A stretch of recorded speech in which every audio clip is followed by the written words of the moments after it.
अस्सलाम वालेकुम व्यूअर्स, मैं हूं समीना पाशा। उम्मीद है आप लोग खैरियत से होंगे। व्यूअर्स, कुछ आम खबरें और अपडेट्स लेकर इस व्लॉग में आपके सामने हाजिर है जनाब। खबरें बड़ी इंपॉर्टेंट हैं क्योंकि आपको मालूम है कि एक मुतनाज़ किस्म की आइनी तरमीम करना चाहती है हुकूमत, और इसके लिए दिन रात भाग दौड़, हर वक्त मुलाकातें और ना जाने कितने पापड़ बेलने पड़ रहे हैं। और आज तो कभी इम्कान था कि ये वारदात अचानक से डाल दी जाएगी, जो एक माहौल बन गया था। वो क्या माहौल था, किसको बंद गाड़ी में, काले शीशों वाली गाड़ी में लाया गया, जैमर्स क्यों काम करते नज़र आए, फ़ोन क्यों बंद हो गए, ये सब एकदम इतना पुरअसरार तरीके से क्यों हो रहा था,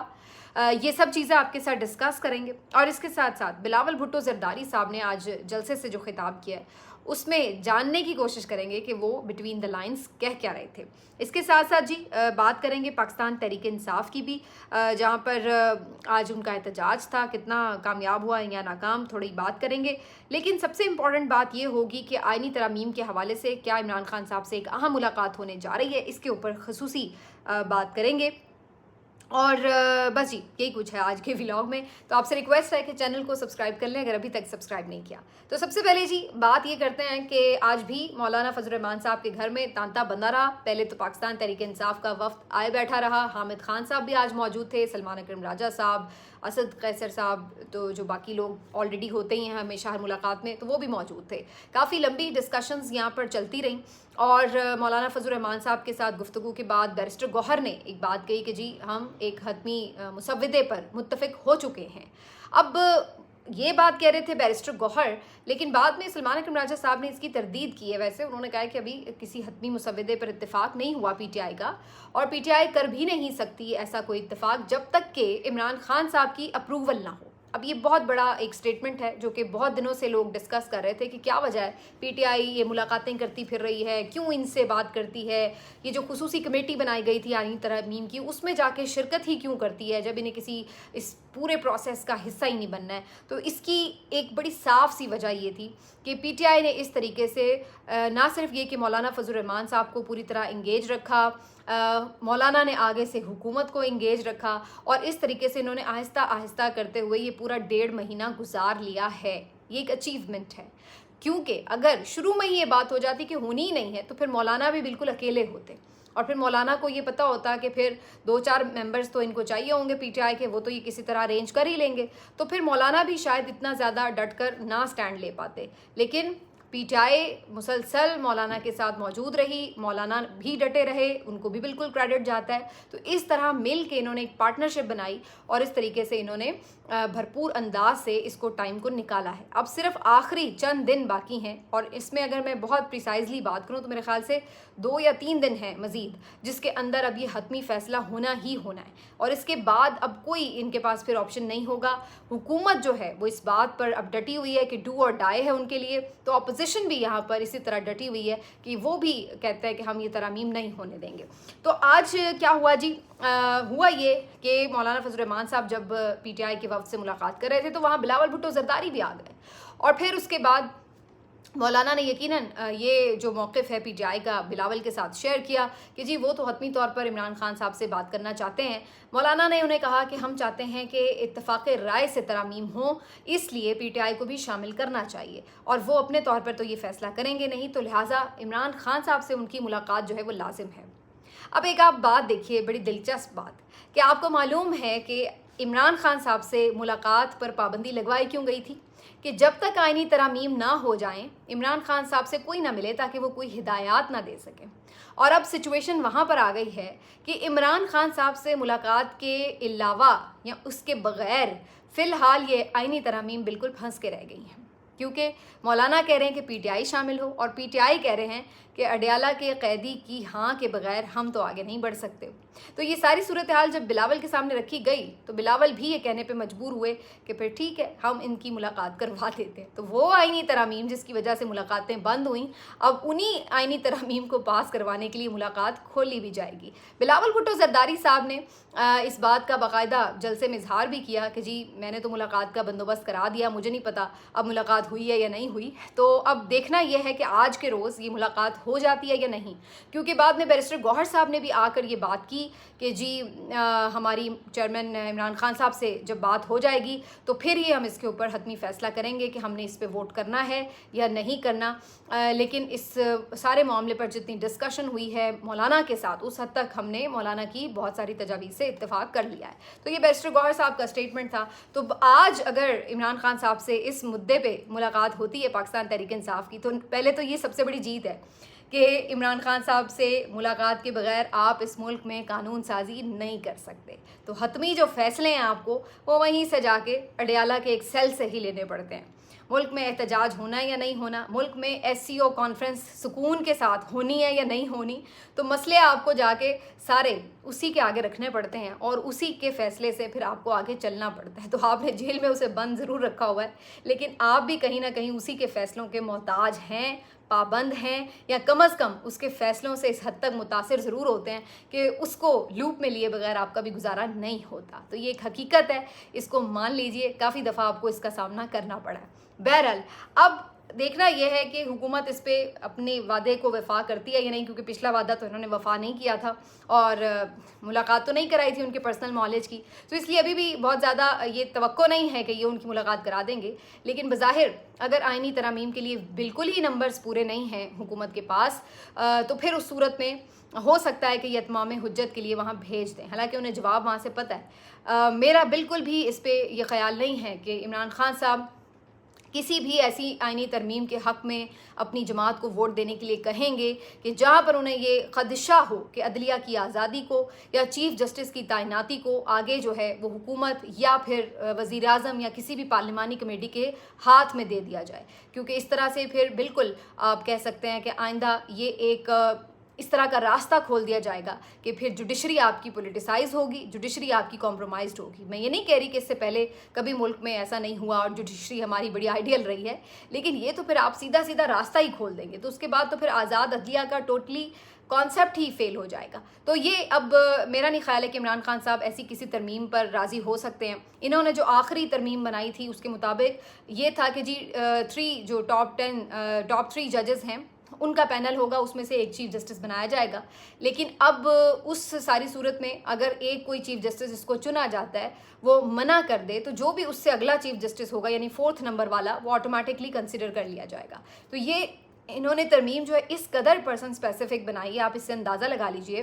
कि इस तरमीम में सीधा सीधा इन्होंने एक ही झटके में 2 सीनियर जजेस को फारिग करने की कोशिश की है। क्योंकि जब ये पैनल आएगा तो ये कोशिश होगी कि जस्टिस याह्या आफरीदी को जो है बना दिया जाए, और इसमें जस्टिस मंसूर अली शाह साहब भी और जस्टिस मुनीब अख्तर साहब भी, दोनों से एक ही झटके में जान छुड़ा ली जाएगी। उसके अलावा अगर जस्टिस याह्या आफरीदी उसूल पर खड़े होते ये कह देते हैं कि जी मैं नहीं समझता कि मुझे चीफ जस्टिस बनना है, ये तो मंसूर अली शाह साहब का हक है, तो उस सूरत में आराम से वो कह देंगे कि जी इस तरमीम के मुताबिक तो अगले जो 4th नंबर वाले जज हैं जो कि इस वक्त के हिसाब से जस्टिस अमीनुद्दीन खान बन रहे हैं, तो जी हम तो फिर उनको बनाने लगे, क्योंकि आगे तो फिर तरमीम में यही लिखा है। तो ये अब जो सारी सिचुएशन है इस पर जाहिर है PTI तो किसी सूरत भी नहीं हिमायत कर सकती। हामिद खान साहब ने भी आज बड़ा वोकली ये बात कह दी है मौलाना साहब को भी और बाहर सहाफ़ियों से भी खुलेआम भी कि जनाब मंसूर अली शाह साहब के अलावा हमें कोई चीफ जस्टिस कबूल नहीं है। और इसकी वजह ये नहीं है कि वो हमारे कोई रिश्तेदार हैं, इसकी ये वजह नहीं है कि हमें उनसे कोई फ़ायदा हासिल होना है,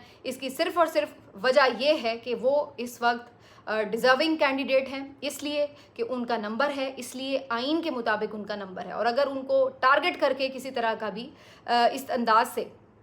पीछे हटाने की कोशिश होगी तो हम इसका हिस्सा नहीं बनेंगे, बल्कि हम इसके आगे सीसा पिलाई दीवार बनेंगे। और हामिद खान साहब ने एक दफ़ा फिर ये इंदिया दे दिया है कि फिर इस सूरत में हमें सड़कों पर आना होगा और हम किसी सूरत भी पीछे नहीं हटेंगे। और ये बात सिर्फ हामिद खान साहब की नहीं है, अगर सिर्फ उनकी होती तो शायद हम इसको इतना सीरियस ना लेते। इसमें बाकी जो आपकी वकला कम्युनिटी है वो भी इसी किस्म के जज्बात का इजहार कर रही है, तो ये काफ़ी वेटेज वाली बात है। मेरा नहीं ख्याल है मंसूर अली शाह साहब के हवाले से इमरान खान साहब कोई कॉम्प्रोमाइज़ करेंगे। वो पहले भी जेल में जो आखिरी उनसे गुफ्तगू हुई इस मौजू पे तो उन्होंने यही बात की थी कि मंसूर अली शाह साहब को ही बनना चाहिए, और उन्होंने इस वक्त ये वाज़े किया कि मेरी उनसे कभी ऐसी कोई बातचीत नहीं रही है, ना मेरी मुलाकात रही है, लेकिन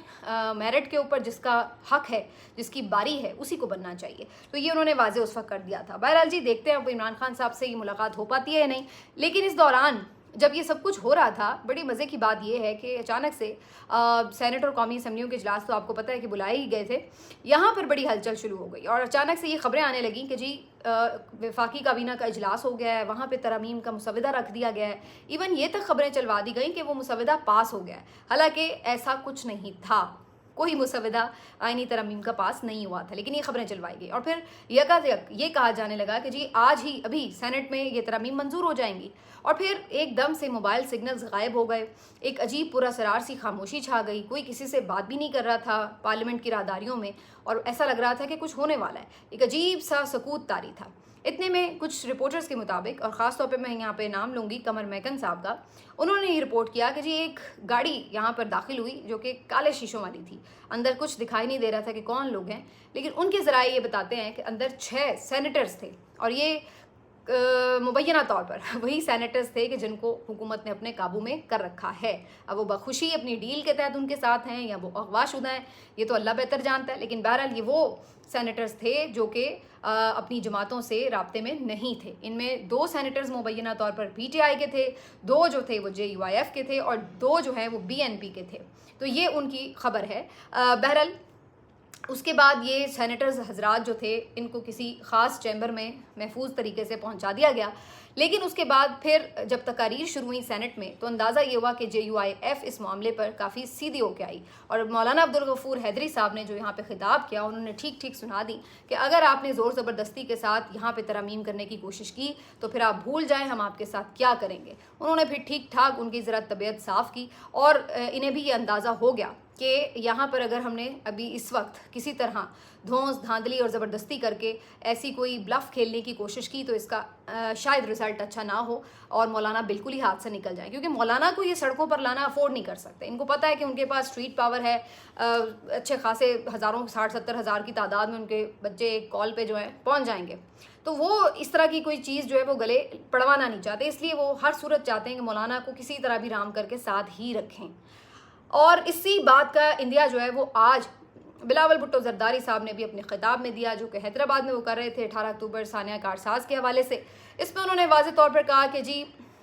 मेरी कोशिश तो यही थी कि इत्तेफाक राय से ही ये तरमीम पास हो, हर तरह हमने आपकी बात को अकोमोडेट किया। आपने कहा कि जी आईनी अदालत नहीं चाहिए, हमने वो भी, उससे भी हम पीछे हट गए। आपने कहा कि जी हमें ईसा नहीं चाहिए, ईसा नकवी नहीं चाहिए,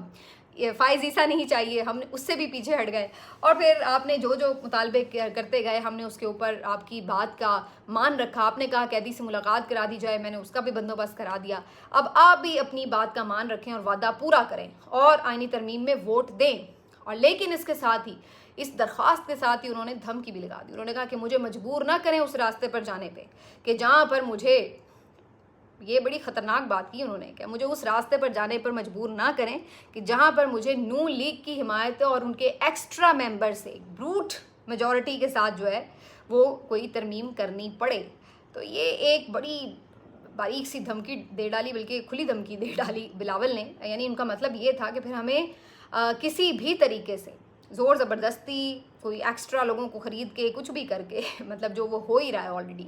तो अगर हमें उस तरह करके भी फिर तरमीम करनी पड़ी तो फिर कल हमसे शिकवा मत कीजिएगा, हम फिर कर गुजरेंगे, क्योंकि हम हर सूरत ये काम करने वाले हैं। अब यहीं से ये जो अर्जेंसी है, जो इसकी इस कदर शिद्दत है, वही ये बता रही है कि ये आईनी तरमीम किस कदर हुकूमत के लिए एक लाइफ लाइन है। और ये कहीं से भी अदलिया या आवाम के मफाद में इसमें कुछ नहीं है, ये सिर्फ़ और सिर्फ इनके ज़ाती मफादात हैं। इक़्तिदार को तवालत और दवाम बख्शने के लिए इनको अपनी पसंद के जजेस अपने हाथ में चाहिए, और उसी लिए ये तमाम हिलो हुज्जत भी है, ये तमाम चीज़ें भी हैं। आप अंदाज़ा लगाएं, 3 रातें हो गई हैं इन लोगों को कि ये लोग सो नहीं रहे हैं। जब देखो इधर भाग रहे हैं, उधर भाग रहे हैं, मुलाकातें कर रहे हैं। आज भी मौलाना के साथ एक फ़ाइनल मुलाकात बिलावल जरदारी साहब की होनी है और उसमें वो फ़ाइनल उन्होंने कहा है कि जी मैं बात करूँगा, नहीं तो फिर हमसे जो बन पड़ेगा फिर हम करेंगे। तो अब ये बात जो है वो बिल्कुल दू बदू आ गई है। अब अगेन जहाँ इतना टाइम मौलाना ने डट के गुजार लिया, वहाँ पे देखना होगा कि मौलाना मज़ीद कितना टाइम जो है वो डट के गुजारने में कामयाब होते हैं। लेकिन ये ज़रूरी है कि ये एक दिन और मज़ीद इसी तरह से भी गुजरे, क्योंकि कल ये भी सुबह जो है वाज़े होगा कि इमरान खान साहब से अगर मुलाकात होती है तो PTI भी किसी फ़ैसला करने की पोजीशन में आ जाएगी। इसके बाद जी आखिर में सिर्फ इतनी बात करेंगे कि आज जो अज़मा बुखारी साहिबा हैं, वैसे तो ये एक फ़ेक न्यूज़ के मामले पर ख़ुद भी पहुंची हुई हैं अदालत आलिया में, और चीफ़ जस्टिस आलिया नीलम साहिबा जो हैं वो इनको इंसाफ दिलाने के लिए काफ़ी पुरज़म भी नज़र आ रही हैं। अच्छी बात है, मिलना चाहिए इंसाफ, लेकिन ये ख़ुद क्या करती फिर रही हैं? हर वक्त ये आकर हर प्रेस कॉन्फ्रेंस में कोई आधा घंटा लेक्चर देती हैं इस बात के ऊपर कि जी मुखालिफ जो जमातें हैं और जो हुकूमत के यूट्यूब ये सोशल मीडिया पे जो यूट्यूबर्स हैं ये बड़े फ़ेक न्यूज़ फैलाते हैं, प्रोपेगेंडा करते हैं, ये वो, और सबसे ज़्यादा वैसे फ़ेक न्यूज़ ये ख़ुद फैला रही होती हैं। और आज भी इन्होंने एक स्क्रीनशॉट शेयर किया हुआ था ये कह के जी ये एक हालांकि आप अंदाज़ा लगाएं कि ये इंफॉर्मेशन मिनिस्टर, मतलब एक कोई भी ट्रोल अकाउंट करे या कोई खुदा न खास्ता कोई सहाफ़ी गलत फहमी में कर दे तो वो एक अलग बात है, लेकिन मतलब आप इंफॉर्मेशन मिनिस्टर हैं और आप जानबूझकर एक फ़ेक स्क्रीनशॉट को इस तरह से ट्वीट करें, उसके ऊपर कैप्शन लिखकर। उसमें है क्या कि बेसिकली मुबैना तौर पर जिसने भी वो स्क्रीनशॉट एडिटेड बनाया था कि जी जैसे उसमें शहबाज गिल, अज़हर मशवानी, आलिया हमज़ा ये आपस में डिस्कशन कर रहे हैं किस बात पर कि जी ये जो तलबा का एहतजाज है इसको हमने किस तरह से पूरी तरह पुरतशद्दुद करना है, यहाँ पे हंगामे बर्पा करने, ये वो, और ये सारी डिस्कशन वो चैट के ऊपर कर रहे हैं। और वो चैट जो है वो लीक हो गई है और वो साफ नज़र आ रहा है कि वो सारी जो है वो फेक चैट थी। और ये अज़मा बुखारी साहिबा जो हैं वो इसके ऊपर उसको ट्वीट कर रही हैं और कह रही हैं देखें जी प्रोपेगेंडा इनका एक्सपोज हो गया और ये स्टूडेंट्स को यूज़ कर रहे हैं वो। हालांकि ये खुद सबसे बड़ा इस वक्त ये एक प्रोपेगेंडा था एक मिनिस्टर की तरफ से कि आप इस तरह का एक फ़ेक शॉट लगाते हैं। इसके ऊपर वैसे आलिया हमज़ा ने कहा है कि वो अदालत जाएंगी और वो भी कहेंगी कि अब इनके खिलाफ कार्रवाई हो, क्योंकि उन्होंने भी उनको डिफेम करने की कोशिश की है। तो ये बड़ी वैसे अफसोसनाक बात है कि हर वक्त लेक्चरिंग आप ये दें कि जी फेक न्यूज़ बहुत है, यूट्यूबर्स ये करते हैं, सोशल मीडिया ये करता है, और ख़ुद आप जब आते हैं वो आप इसी किस्म की हरकतें करते हैं। और ये पहली दफ़ा नहीं है वैसे, बाय द वे, इससे पहले भी कई दफ़ा ऐसा हो चुका है कि अज़मा बुखारी साहिबा हों या नून लीग के ऑफिशियल अकाउंट से इस किस्म की प्रोपेगेंडा चीज़ें जो हैं वो चली हों। आज भी एक और मैं देख रही थी कि मुख्तलिफ जो सहाफ़ी हैं, इमरान रियाज, मुईद पीरज़ादा और कुछ लोगों के, इनके एडिटेड इन्होंने ट्विटर अकाउंट्स के जो मुख्तलिफ पोस्ट थी उसके ऊपर एक पोस्ट बनाई हुई थी कि इसी सिलसिले में ये अब हर सूरत कोशिश ये कर रहे हैं कि जो तलबा का एहतजाज है उसको जोड़ें इस बात से कि जी PTI और इनके कोई हामी यूट्यूबर्स जो हैं वो इस तरीके से इसको पुरतशद्दुद करना चाहते थे, और वो एडिटेड उसमें ख़ुद से लफ्ज़ शामिल किए हुए थे। और ये कोई इतनी यानी आप देखें इनकी दो नंबरी भी इस कदर नालायकी से करते हैं कि वो जल्दी से पकड़ी जाती है। आप जब जाके देखेंगे एक्स पर उनकी टाइमलाइन पर तो जो असल उन्होंने लिखा होगा ज़ाहिर है वो तो मौजूद होगा, तो 2 मिनट में पकड़ा जाएगा कि आपने इसमें क्या 2 नंबरी की है। लेकिन फिर भी कितनी शर्मनाक बात है कि आप अपने ऑफिशियल ट्विटर हैंडल से इस किस्म की 2 नंबरियाँ करते हैं, प्रोपेगेंडा करते हैं, और फिर आपको शर्म भी नहीं आती और फिर ऊपर से आप दूसरे पे उसका इल्ज़ाम भी लगाते हैं। तो ये है इनकी असलियत। मिलते हैं आपसे अगले वीडियो में, अपना ख्याल रखिए, अल्लाह हाफ़िज़।